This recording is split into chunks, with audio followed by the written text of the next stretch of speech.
Today we have a special friend. He's not only a builder, but also an event organizer. Which event is this, Don? This is the 2012 North American Handmade Bicycle Show here in Sacramento, California, my hometown. Nice. So tell us how we got here and where we're headed. Oh, well, Sorry. yeah, it's a long story. Do we have that much tape? Give us the hard-hitting highlights. How many more memory cards you got?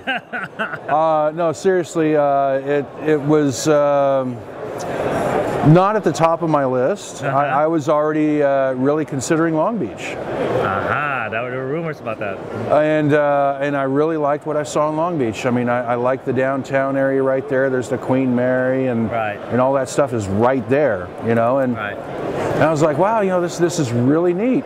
And then I came up to do a site inspection here, and I looked at the hotels, and I looked at the convention center, and I was kind of like really actually leaning towards Long Beach. And Rick Houston had kind of talked to me earlier about it, and you know, said, really, I think you need to give Sacramento a try. You know, I have a history here.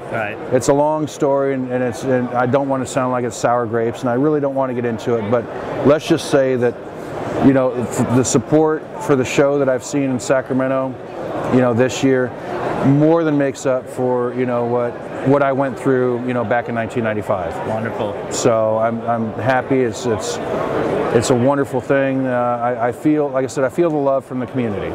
We feel the love too. We see with the facility, the hotel, the restaurants, and the beer in town. Yeah, absolutely. And you know, so I had this decision to make. You know, it was Sacramento, Long Beach. You know, and I basically just got a map out. You know, a map of California. And I started going through all of our books, all of our past exhibitors, and I started putting a thumbtack in each area, you know, where we had scientific on us, huh? a professional builder, you know, that had been there and supported the show, and a thumbtack, you know, for all the different, you know, pro builders versus hobbyists. And the majority of the builders are in the northern part of the state.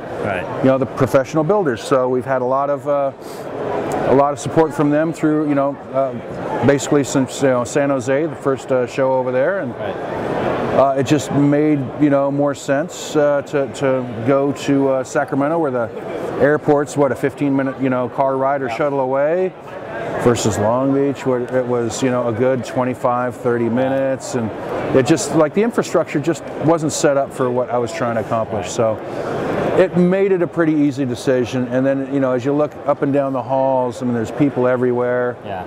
There's a good buzz. There's a lot of excitement going on. So, I mean, I feel that I made the right decision. I absolutely agree, Don. Oh, thank you. Thanks. So what did you bring for us? Oh, this here is a single speed. This is a departure for me.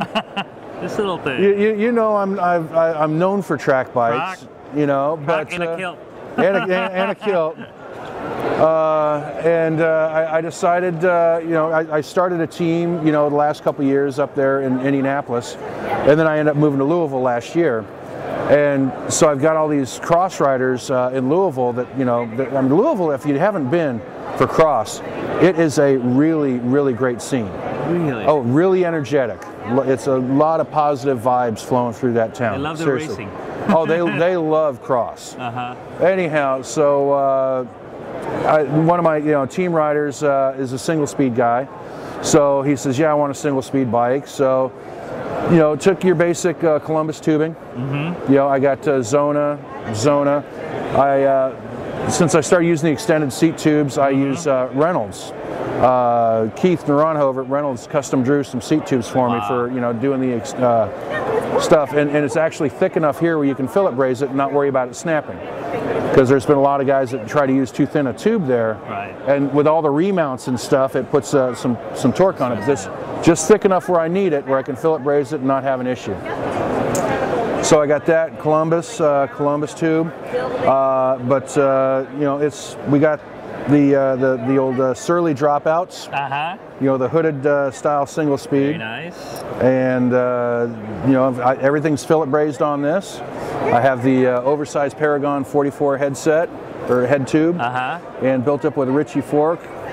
And it's actually very light and very responsive. And the guy that rides it is not just a team member, you know, of mine. He's actually just, you know, recently been hired by the show as our sponsorship manager. Wow. So he's a close friend. I love the guy to death, and everybody that meets him, JC Breslin, and his nickname is Pudge. If you want to, if you want to come in, oh yeah, he's funny.